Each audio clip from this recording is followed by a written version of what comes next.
On today's episode of Hollyweird Paranormal Podcast, I actually sit down with a parapsychologist, a witch, and an intuitive on how they approach paranormal research and investigations. But really, I was able to sit down with these three amazing human beings during the first annual Gold Country Paracon located in Jackson, California. Guys, an episode or two ago, we sat down with Elsie, one of the founders of Gold Country Paracon and the owner of Bethany's Home Sweet Haunted Home, one of the most haunted homes in Jackson, California, and quite possibly within California. I would have to say that Jackson, California, guys, is definitely going to be on the paranormal map of one of the most haunted places to visit in 2024, 2025, and many years to come. There's a lot of amazing things that are going to emerge out of this small town, wonderful spooky events, and many gatherings that will soon happen within this one little location. But in this episode, you'll get a sneak peek of some future guests that we'll have on the podcast, such as Mr. Lloyd Auerbach, parapsychologist with 40 plus years of working within the paranormal community, Intuitive Tawny, who is a working paranormal investigator and intuitive. You may have seen her on quite a bit of paranormal shows as well, and Charisse Williams, who is a working tarot reader, author, and paranormal investigator / witch. So you already know the drill by now. Gather your selenite and gather those salt lamps. And if you don't have a salt lamp, then sprinkle that circle of salt, because on today's episode, we're going to get Hollyweird in Jackson, California at the first annual Gold Country Paracon, as we get Hollyweird with a parapsychologist, a witch, and an intuitive. Let's get Hollyweird with these panelists of the first annual Gold Country Paracon.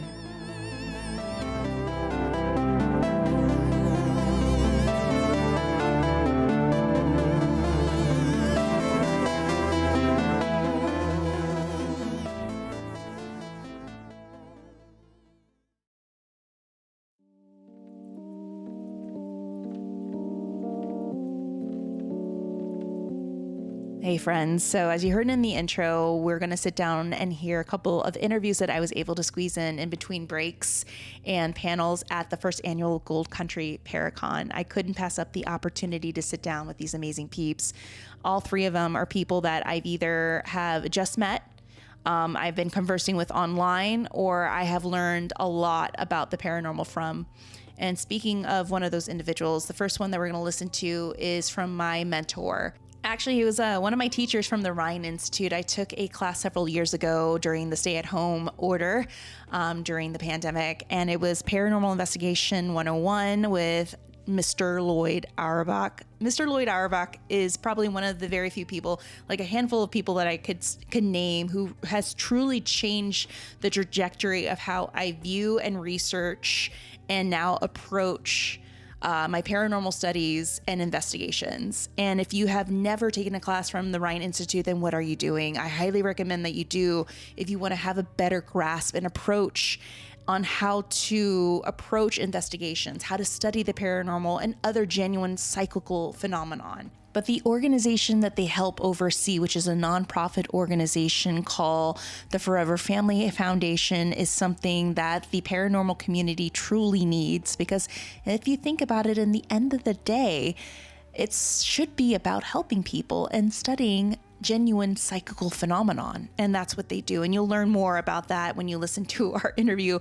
In the interview, you hear me call him doctor, because to me, he's like a professor, because on other social media outlets, he's known as Professor Paranormal. If you could find him in his talks on Facebook, which I also highly recommend that you tune in, because you do learn a lot. And what he says and how he answers a lot of questions is pretty immediate. And he has a lot of research and years. I'm talking about, I think, close to 30 plus, even more years of experience to back that up. So let's sit down with Mr. Lloyd Auerbach of the Ryan Institute, aka Professor Paranormal.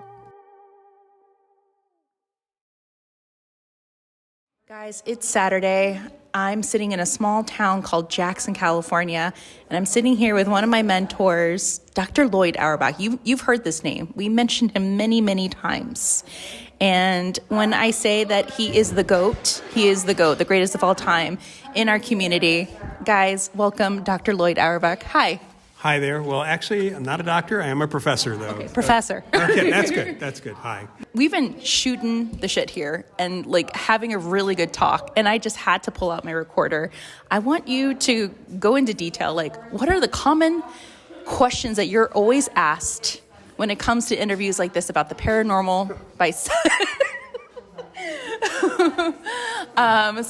psychical abilities and experiences? All right. Well, probably the most common, almost every podcaster asks me, how did you get into this, Lloyd?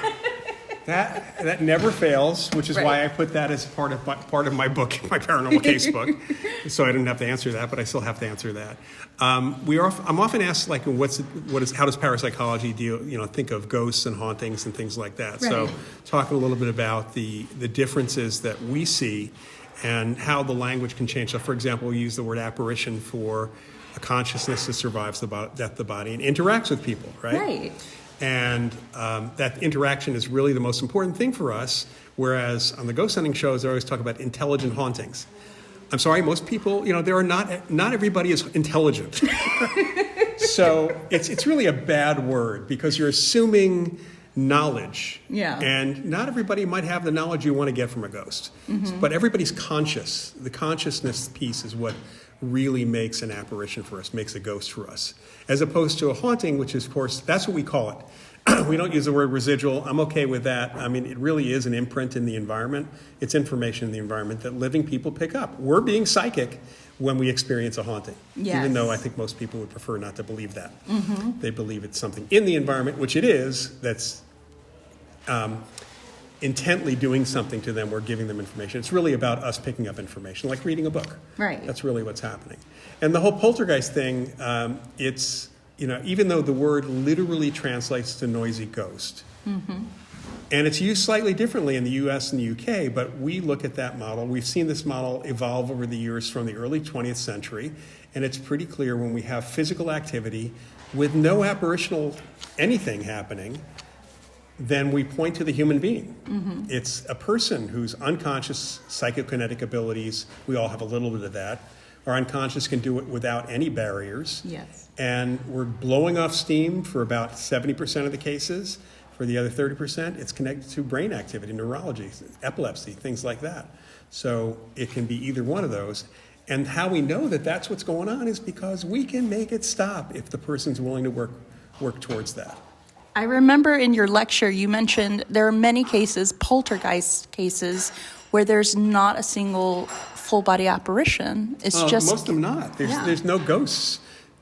It's just chaos, but it's mind over matter, I guess you say. It's all physical, which means that if you happen to have a camera pointing at something moving, you should catch it because it's physical. Mm-hmm. Whereas with an apparition, that's psychic, and you're not going to get anything because it's not an optical phenomenon. Right. So it's a big difference. The sounds that you get in poltergeist activity can be recorded.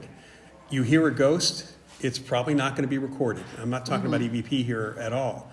So it really is a very different kind of case. And if they fall into patterns of chaos for the most part, and it almost always points to the person who's causing it, something about what's going on in their psychology at the time. And there are ways you can deal with it to make it stop. Or in some cases, we've gotten the people to be able to control their psychokinesis for a short time. And there's been documented journals and articles and cases that really do prove this, right? Absolutely. We've had cases in the literature. I mean, since this model of what we call recurrent spontaneous psychokinesis came up in 1958, we have many, many cases in the literature, popular literature, and also in the journals themselves.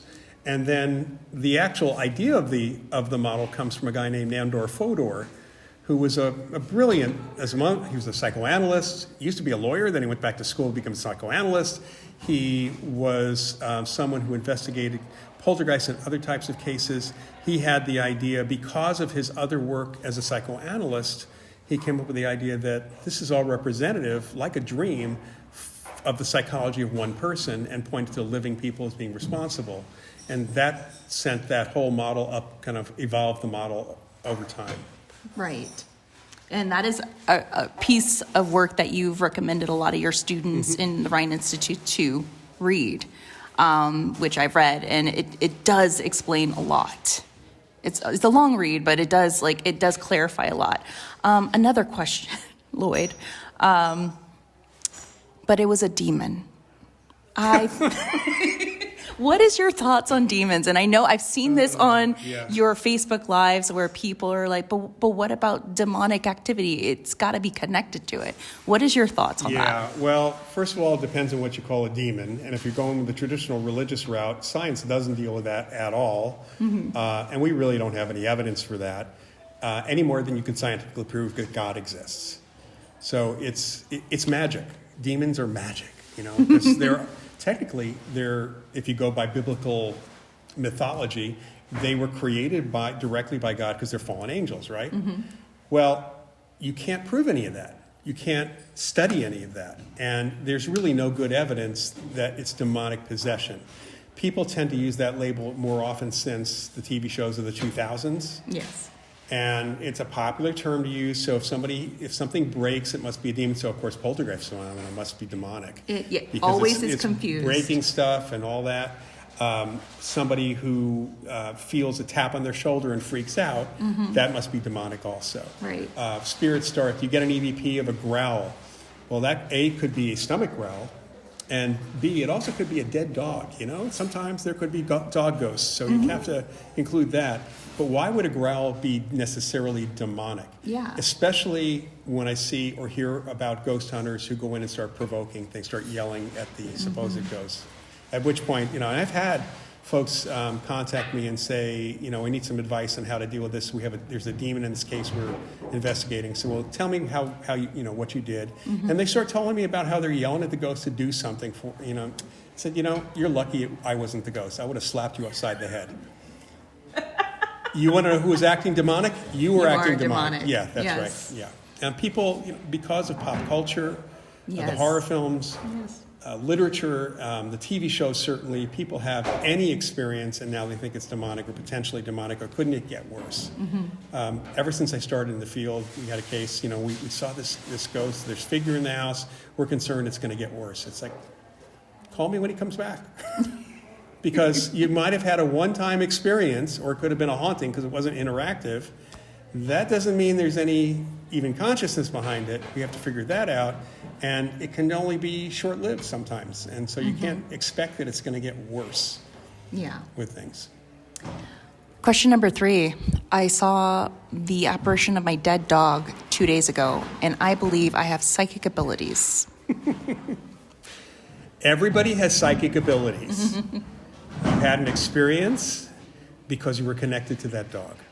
I saw one of my cats after she passed away a number of times. We have a connection with loved ones. That includes animals. And that it could make us imagine things, number one. But when we're talking about real experiences here, they may be hanging around just for us in that way. Yes. So you're having these experiences, but that may be the only kind of experience you can have and the only time you have that experience. So there are ways that people can open their psychic abilities, but it's a long way to go from having an experience, which everybody in the world has had, of some kind of psychic experience, to calling yourself a psychic. The same way that maybe you could, in grade school, you could paint a nice picture or draw something. That doesn't make you an artist. Another question.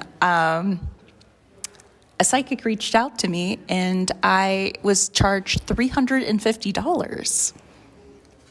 Well, some psychics may be worth $350. It depends on their abilities, their stature in that world, or whether they're a phony, because people will charge for that. So as long as you're told up front what the charge is, I think that may or may not be appropriate. I mean, I think about business consultants. The joke in the corporate world is a business consultant is someone who comes into your company for $5,000 a day or more and tells you the exact same thing your employee has been telling you for 5 years. Right. Yeah. So psychics are the same way. There are some that I know psychics who have upped their fees quite a bit, and they have because they were on TV once, not that they expected we're trying to do promotion, but now all of a sudden they're being inundated with people, and sadly, the high fee that they charge is to make sure that they don't get overwhelming requests. Yeah. And the better ones will still, depending on who that person is asking, will work on a sliding scale. But it's really difficult to say that that is or is not worth it without knowing more about the psychic. I would say, however, that you can just as easily find a psychic who costs $60 an hour. So it just really depends on word of mouth and everything. Now, you run a really phenomenal foundation. Can you tell our listeners about this foundation? So I'm president of the Forever Family Foundation. As president, I don't actually run it. The executive director runs it, and I do, which is thankfully because I don't have time. But the Forever Family Foundation was started in the early 2000s by a couple who lost their daughter in a car accident.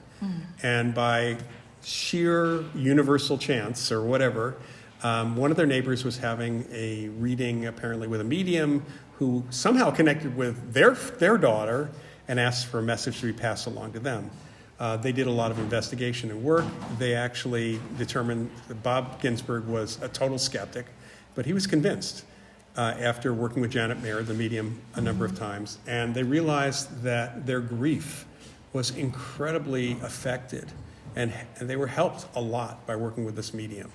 And then they talked to some other clients of Janet's and other mediums who had lost kids for the most part and were suffering the same way. And it turns out that the mediumship does or can, and there's a clinical study on this, mediumship can actually help alleviate grief for people. Yes, I agree. So they started this nonprofit foundation, all volunteer nonprofit, tax-deductible foundation, and started doing conferences and eventually started doing grief retreats. So we do several grief retreats a year. Part of the early work was to actually talk to some scientists and come up with a testing protocol because they wanted to have good ethical mediums. So there's an interview process, a lot of stuff behind it. And there's a testing protocol as well, which is controlled testing. And if the person passes all the hurdles, which is only about 10% of the people who try it, they get certified and put on our website. We recommend them, but they also have to volunteer for us free sometime during the year. So that's part of the That's nice. That's they good. have to stay certified. They must volunteer their time also. Yeah, it's like volunteer hours. Yes, Yeah. absolutely. And no one gets paid for the foundation at all. It really, all the money goes to outreach and education and support of scientific evidence for life after death. Can you confidently say that ever since this foundation started, you've really helped maybe hundreds, even thousands of family members in grief? I believe so. I mean, I know that there have been certainly hundreds of people, many hundreds of people who have been helped through our grief retreats and even the conferences we've had over in the past. And then the mediums themselves help an enormous number of people. Many of them have grief training as well, grief therapy training. It's a definitely worthwhile piece. And I usually say that the foundation is formed to support the work of spirit mediums in the family grieving process. And that's kind of our mission statement. It really is to help with that. And along with that, we're also providing education about knowing what a good medium is and the ethics of mediumship and all of that. So it's really that kind of outreach to the public to give them another tool to deal with their grief. And there's one coming literally right around the corner in California. Yeah, it's every October we're doing one in Milpitas, California these days.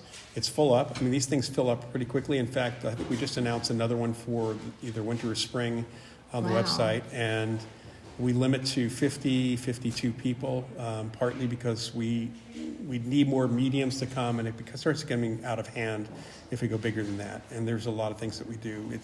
It's not just the mediums working there. We have someone who talks about grief therapy and about grief itself. And then I or someone else, one of the other researchers, will come in and talk about the evidence for survival of bodily death, things like that. So it's a very, very wonderful kind of weekend type thing. And where can people find more information on the Forever Family Foundation? It is foreverfamilyfoundation.org. Perfect. And we have enough time for one more question. And we always deliver this question to a lot of professionals and investigators. Lloyd Auerbach, what is a ghost? Partly depends what culture you're talking about, but I think most people would understand a ghost to be what we call an apparition in parapsychology. The idea that someone, their consciousness sticks around after death and can interact with people in various ways, whether it is being seen, which is not an optical thing, they're perceived psychically, they connect with you psychically, they in some way, shape, or form. That's a ghost. So it's somebody who's human.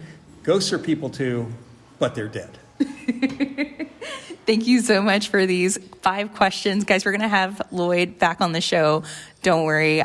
Lloyd, where can people find you? Where can they tune in to your videos and your lives? Well, I do an every other week YouTube show called Ask Professor Paranormal. And that's on Sunday evenings, every other Sunday. The next one's going to be September 22nd, and then it'll be October, I think that's October 6th. It'll be the one after that, and then 2 weeks after that. Through the end of the year, and I'll be starting a new calendar in January as well.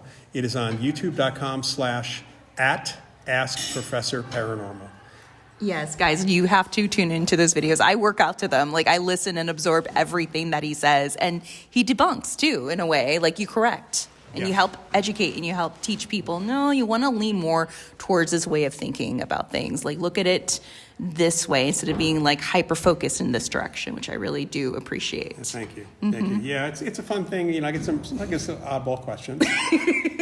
And sometimes people are trying to like push some buttons with me, but that doesn't really happen. And but it works. It's a pretty good group. People can also contact me via email. It's just simply either askprofparanormal or profparanormal@gmail.com. Perfect. Thank you so much, Lloyd.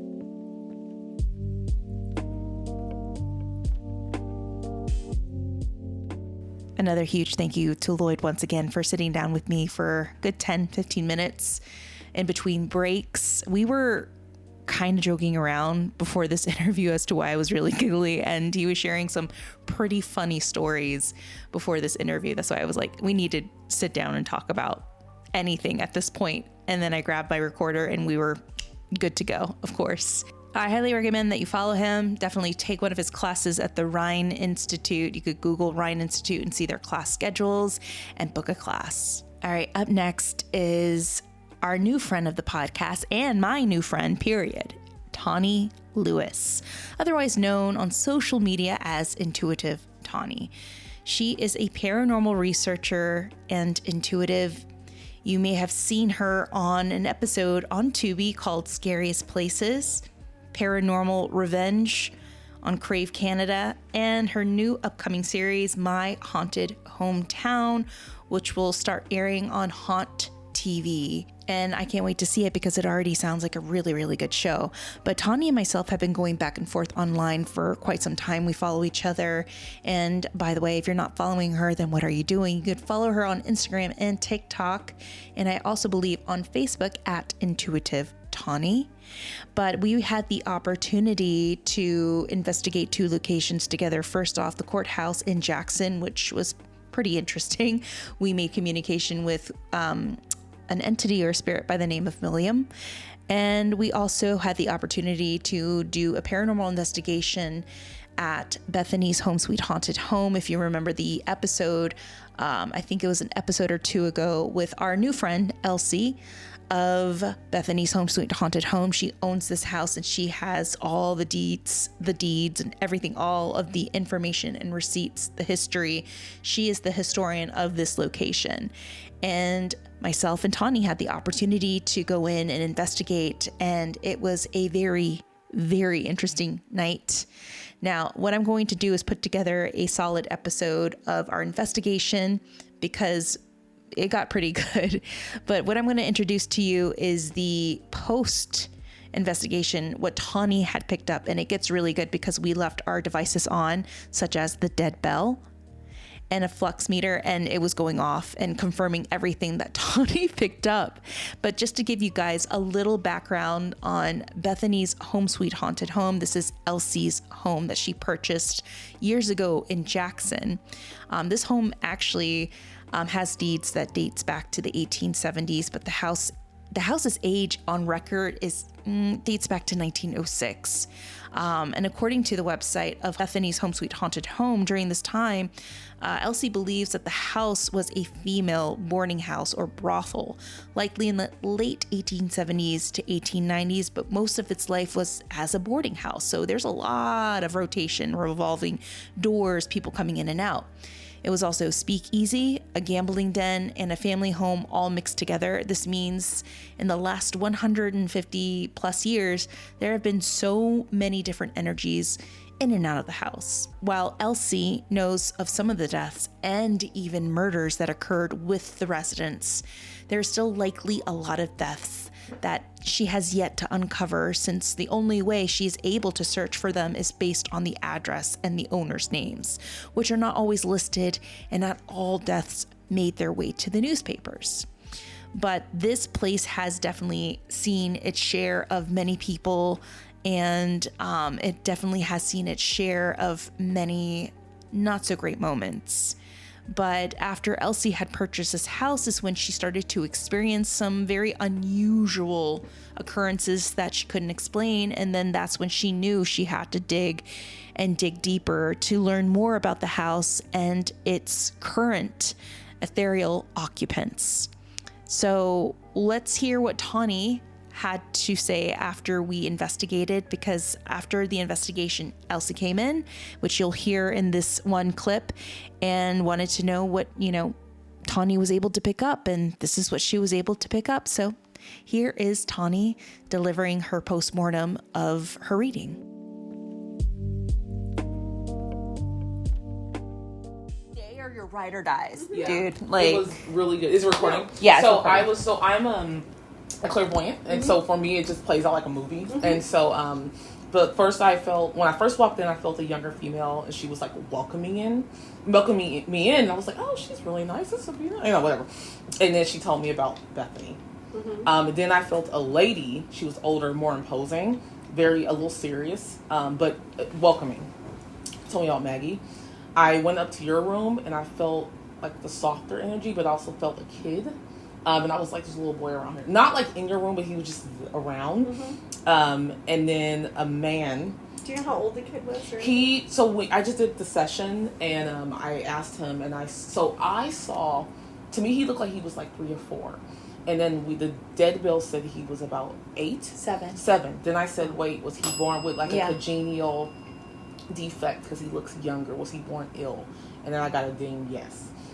We tried to talk to him, and I felt like he either was a mute or he just is scared. He didn't want to talk. He has a wheel, something that doesn't exist now. It's a stick and a wheel. Yeah. Oh, I know that. Yeah. Okay. Oh, good. I saw him with a little, and I was like, that used to be the stick and the they used to play with that. You have that. Yeah, that. And he was just kind of in the corner, and I just and she was trying to talk to him. He wouldn't talk back, and I said, his hair looks a little darker.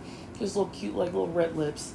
He had on like a little jacket, with shirt and little shorts, and his socks pulled up, and then he just walked off. But I was telling her he's not like in any way harmful or disruptive. He's just here. And he's just like, I don't know, which is great. He's not trying to bother anyone. I felt like there was a man, he reminded me of Leroy from The Bad Seed. You never seen it? Damn it. Okay, there was a man who was like, he meant well, and he wanted to take care of the property, but he was very, very grouchy. He just was just a jerk.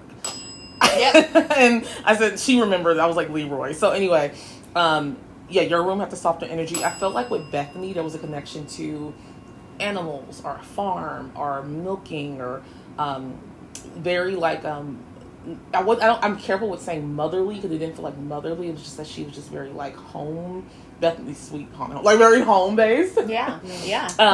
And then Maggie, I was seeing her signing something like a deed or a contract, or she was very like business oriented. She wasn't like, I'm not gonna sit here and wash clothes all day. I'm owning property. She did things that like men didn't expect to do back then, and so I wrote that down, and she confirmed it. You mean like buy a house when it was against the law for women to own property? Oh, she did that. See, and she was showing me. I was like, okay. 21. 21. Bethany that's what I mentioned to her. And she didn't know this, by the way. She did not know this. Nothing. Bethany, very private. Very private. She is okay with communicating, but she didn't want me to go, like, too deep. in her life. And I was like, okay. And I apologized, and she accepted my apology. I was like, I'm so sorry. She was really sweet. I was like, I don't want to be disrespectful, but she was like, it's okay, calm down. And then she reminded me of you, Bethany. I could see her. She had like a little cute little round face. She was dressed really nice. I felt like I didn't want to offend her, but I said she had a nice like figure for the time, and it was very like fitted. How old do you think she is? She looked like, I'm gonna say, and I'm just throwing it out there, like 24, 25. That's just kind of how I saw her. But very, very kind. I felt like she was very giving when she was here. Why are they just saying no? I don't know, because like this was like motioning, and then I don't know. Yeah, but I think if they didn't want to use this, I feel like they used that. That's what I thought. That's like the temperature change or something. But okay. And then I told you about the little boy, and then I felt like they were very, very protective of you. I was telling her that for an active house, it's very controlled. Meaning, if you get someone that's like, I'm gonna be wild tonight, she's like, no, you're not doing it. Or they're like, I'm gonna be wild tonight. She's like, you know what? I don't like that guest. Go ahead, have fun. Like that. Very like control, and they both are very, Maggie and Bethany protect you. Which is very, very good. I've never encountered an active house like that where they're like, yeah, you can act up tonight, or no, you're not allowed to. They take care of you on this property. And I told her about the team that was here that they scared off because they were being dicks. So, so my questions. Right. Oh, I'm sorry. No. So my questions. That was all I got so far. Was, do you know details about the little boy? And I was wondering if that was true. Okay. And then. So here's the thing: is he here all the time, or is he one that comes in and out? Because I feel like we have the regular group, and then we have visitors. Okay. Although I did have a group. Oh no. Oh. I did have a group not that long ago. They said that the name Ethan came over a spirit box, and she said in the middle of the night, she was in the pink room, she felt a child cuddle up against her. Oh, okay. Probably. I mean, probably the child. Here's the thing: I don't like kids.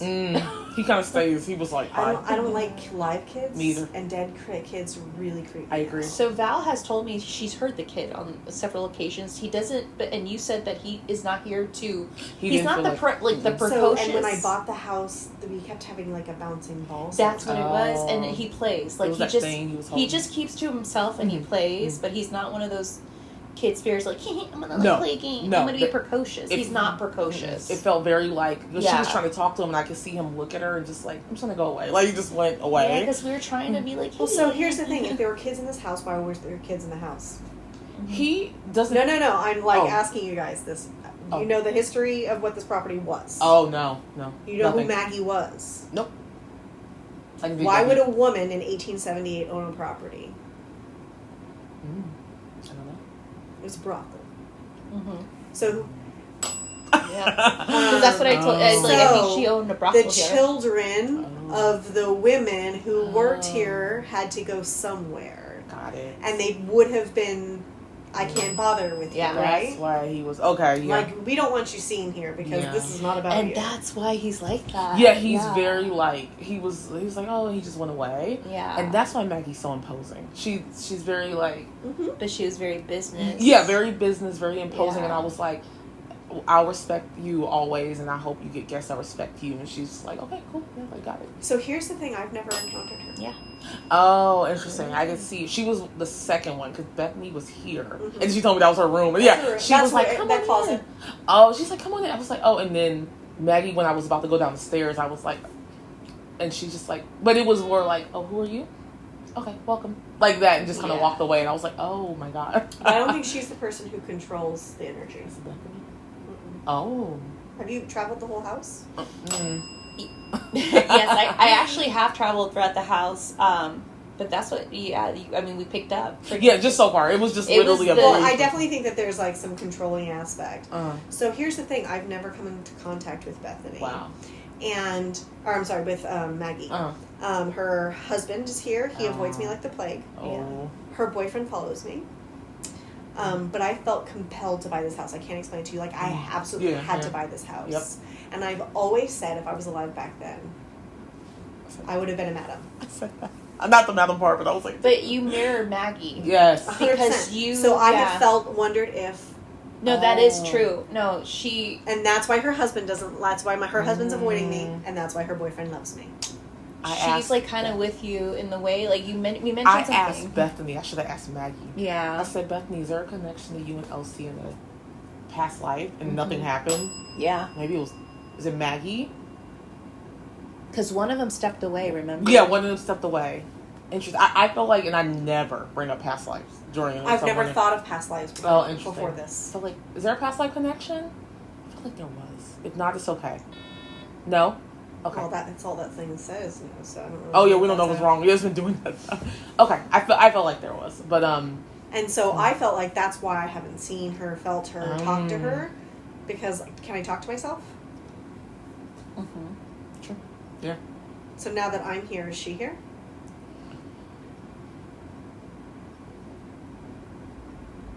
No. I feel Bethany, not in this room, she kind of stepped away, but no, you're right. I don't feel her.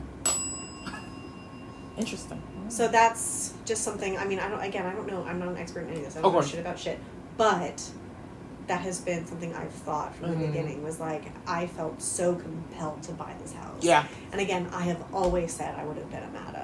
And I grew up dirt fucking poor, and I own 4 houses. That's awesome. And so, like, I feel a kinship with her, specifically. And from day one, I've hated her husband. And he avoids me. Because he's very stinky. Yeah. So people know when he's around. Oh, no. I don't smell him. Oh, interesting. He gets away from you. He just stays away from me. Leroy, I got to send her. If I remember, I sent you a clip of the bad CD. Yeah. Anyway. I want to know what he. Yeah. Yeah.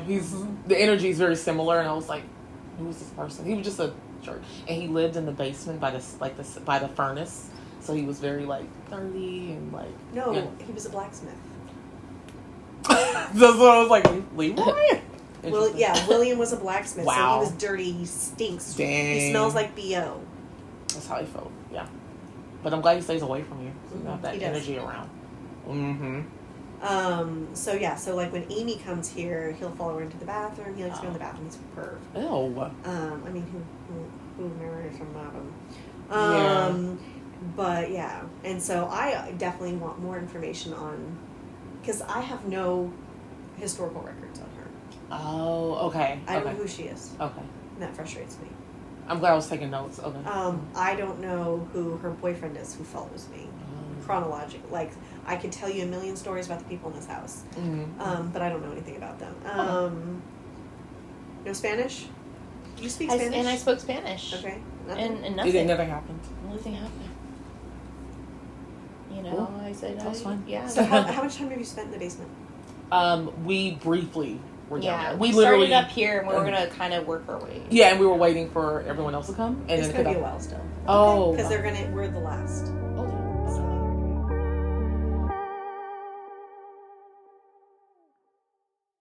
I will have to say that Tawny did an amazing job reading this house, and it was awesome investigating with her. We did go downstairs to the basement, and that was a different level. It is the same energy and vibe that I felt at the Oman house, David Oman's house. There's something about earthen wall basements, man, and homes that have a lot of history and has seen a lot of tragedy. Mix all of that together, and you're going to have some sort of weird manifestation or manifestations, plural. But I will tell you this. That home has something. It definitely has something, especially Elsie's neighbors that live next door have experienced a lot of weird things and seen a lot of weird things. Elsie has even told me that her neighbor next door has captured what look like apparitions of minors walking down the street past the homes really late at night, early in the morning. She caught it on Ring camera. I wish I could have seen it, but her neighbor wasn't home to show us this video, but she said it was very creepy and eerie. I will say this, never would I have thought that I would stay by myself in this house of Bethany's Home Sweet Haunted Home, and I did. I was able to spend 3 hours by myself in this house. So on Friday when I arrived, my hotel room wasn't available. It wasn't ready. And so Elsie let me hang out in the house, and she allowed me to use her room so I could take a nap because I was literally going on 2 hours of sleep. At one point I did find myself by myself in the house because the housekeeper Elsie and all of her volunteers that were staying in the house left. They all had to prepare for the Paracon and all its festivities later on that evening. So I found myself making a emotional support turkey and Swiss sandwich because if this was going to be my last meal, this was going to be my last meal in the house. So as I'm making the sandwich, I'm making myself and I'm making acquaintances with whatever was there. So I said out loud, hey, I'm just making a sandwich. I don't mean any harm. I don't mean any disrespect in this home. I just really want to eat and sleep and prepare for tonight. And I don't want to really be messed with. Maybe, you can communicate with me in other ways later on when I investigate this location, but not right now. So if you acknowledge that, can you just give me a knock or a bang? And I kid you not, I heard a loud knock coming from one of the corners of the kitchen. I caught it on camera. I posted it on Instagram. You could see it, and on my TikTok. So I was like, great, we're both on the same page. And now I know that I'm not alone. I go upstairs to Elsie's room and it smells like men's cologne. It is a very pungent scent of men's cologne. It was permeating this area of the hallway. And yes, Elsie had a gentleman staying in the house with her. It was Daryl Martson of Ghost Hunters, but he had gone all day. He hadn't returned to the house. So I could not understand where this scent was coming from, though I do know that based on Elsie's ghost stories, there are a couple of male apparitions that have made themselves known to other people. So I guess this was them or one of them. So I went to the room, laid down, and here's where it got really interesting. I took a really good nap, but anytime I would kind of get up to change positions, I would hear what sounded like 4 distinct soft knocks against one of the walls or the doors of the house or the room. And anytime I would change position, I would hear it again. So I heard it twice, which was really, really interesting. And I know that it wasn't the neighbor who was hammering next door because that was very loud and very distinct. But this one was very soft, and it was a series of 4, and it was coming from within the house. And no one was home because I know the alarm would have alerted me that someone was entering through one of the back or front entrances, and I didn't hear that alert. And eventually I was awoken up by Amy and the rest of the gang, I want to say like an hour later. So that proved that no one else was in the house with me. And that was very interesting to say the least. But up next, our final interview was on Sunday, and I was able to meet this wonderful human being or witch, Charisse Williams. And Charisse is a paranormal investigator, intuitive, tarot reader, and also author. She writes or has written 2 books, A Witch's Guide to Ghost Hunting and The Witch's Guide to Haunted Objects. Her panel was before mine, and it was witchcraft and ghost hunting, how the 2 collaborate, which I thought was really, really cool and interesting. And she had a wonderful presentation. If you do want to follow her, you can. You can follow her on Instagram at CharisseWilliams.xo. And this was our 5-minute interview before she had to go up for her panel presentation. So here is Charisse Williams. Hey guys, real quickly, I'm sitting here with Charisse Williams and we're about to head into her talk, but real quickly, I wanted to ask her a couple questions. She's going to give a talk on witchcraft and ghost hunting, is that right? Yes. All right, Charisse, first off, how did you get involved into the paranormal community? What was your calling? Well, I've always been interested in the paranormal, and I saw my first ghost when I was 7 at my grandma's house, and rather than it freaking me out, it kind of made me more like, what was that, and can I experience that again? So just kind of a lifelong passion with it. And then it wasn't until the Ghost Hunters show first aired on TV that I was like, wait, like just regular people can do this. And so that's kind of when I started actively investigating. And at what age were you actively investigating? You're aging me here, but no, that's okay. I want to say I was like 24, I guess, when that show started. So yeah. So you were a young spring chicken and still are. I still am. That was only 5 years ago. I'm only 29. Now, witchcraft and ghost hunting. Yes. So when did you started your journey in witchcraft? Yes. Kind of the same thing. Looking back, I realized that a lot of the things that I did were witchy, or that I was drawn to it. You know, I was always very connected with nature. Like when I was a baby, the first time I waved was at a tree. I was waving back at the tree. So I've always been very in tune with nature and different energies like that, but was raised religious. And so when I was like 18, I found a book on witchcraft and learned what witchcraft is and what it isn't. And I was like, holy crap, like this is what I've always thought a spiritual practice should be. So again, you know, 18, that was just like 5 years ago for me, so just a little while. For young witches out there who want to engage in ghost hunting, what is your piece of advice that you would give them? Biggest advice is trust the energies, because a big part of witchcraft is, you know, getting comfortable with and working with the energies within yourself and within your environment and around you. And that's really what we're doing when we're ghost hunting. We are connecting with these different energies. So don't get caught up necessarily in all of the equipment and everything. You are your best piece of equipment. So trust your vibes, trust your intuition. If things are feeling funny, get outside and ground your energy. I'll leave sometimes and just touch a tree and do some breathing. But yeah, trust the vibes, trust the energy.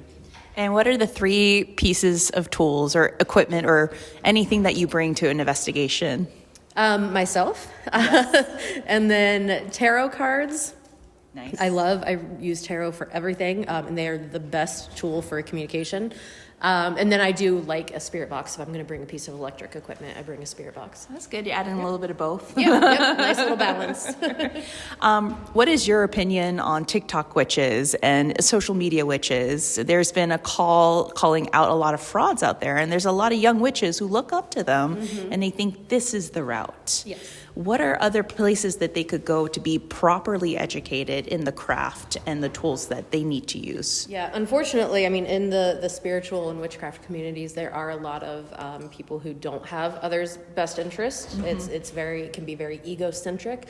Honestly, books, good old-fashioned books, that is a great place to learn. Also, finding local communities can be good. But again, it always goes back to trust your vibes. You know, I don't care if the person on social media has 10 million followers. If you're feeling a little iffy about them, back off. You know, you don't have to follow this person's advice just because they have a lot of followers. Doesn't necessarily mean they know what they're talking about. And it doesn't mean that they have your best interest. So, Who's always been your favorite witch? like a real witch, or just like a real are we talking movies? witch? Yeah. Ursula, Or it could be movies. Yeah. Maleficent and Ursula. Fictional or non-fictional, yes. Scott Cunningham. I mean, I love his books. So yeah, I guess I would say Scott Cunningham as a real witch, living person. That's amazing. I'm gonna have to look into him. Yeah. Unfortunately, he's passed now, but all of his books are such great. He's definitely a Wicca, which is a religion, not necessarily a practice. He's based in Wicca, but all of his books are great for any type of witchcraft you're wanting to do. You hear that, young witches? Yes. Go look into him. Scott Cunningham. Scott Cunningham. All right, last question, most important question. Where can people find you and your work? Awesome. I am most active on Instagram and TikTok, ChariceWilliams.xo, and then my books are on Amazon.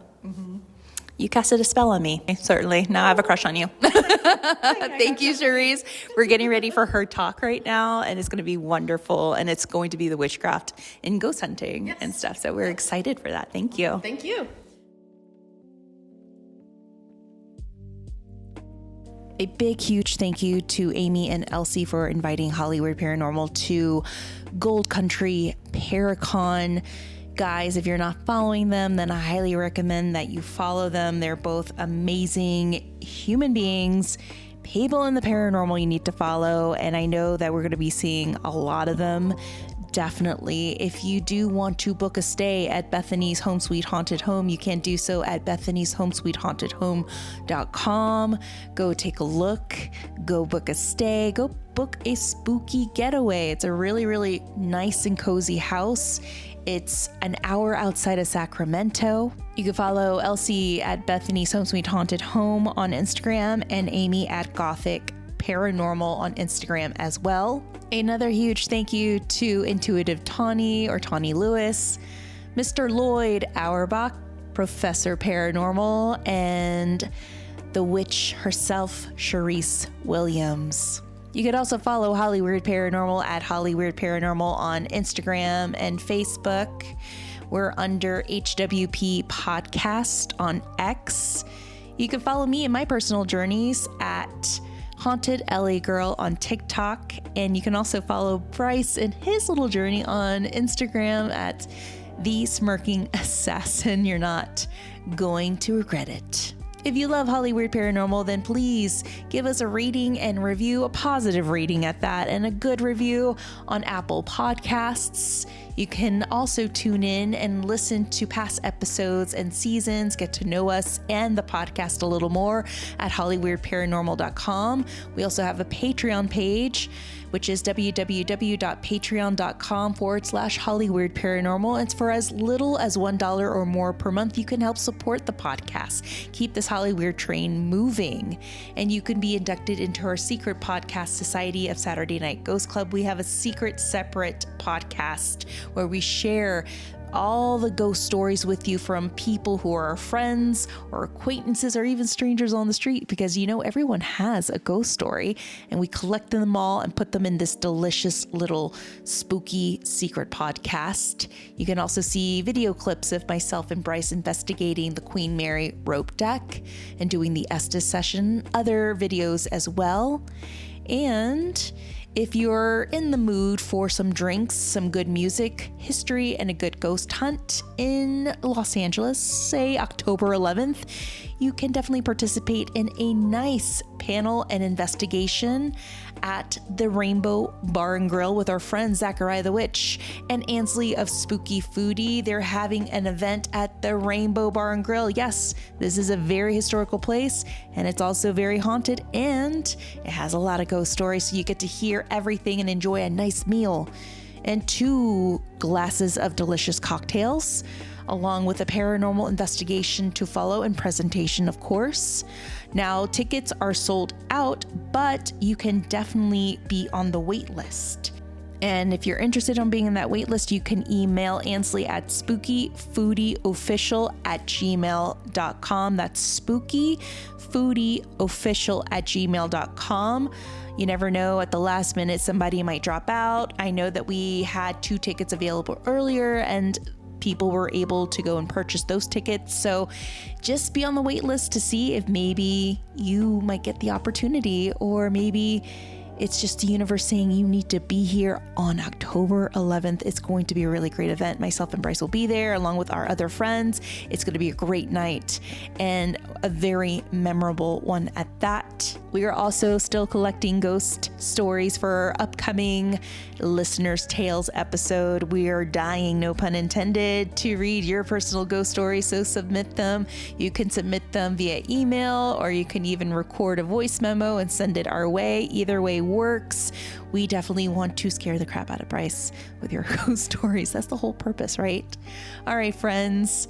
Till next time, always remember to take care of yourselves, to take care of each other, but most of all, you want to stay Hollyweird. And you're going to get Hollyweirder when it comes to Halloween, because that's almost 38 days away. All right, guys, take care.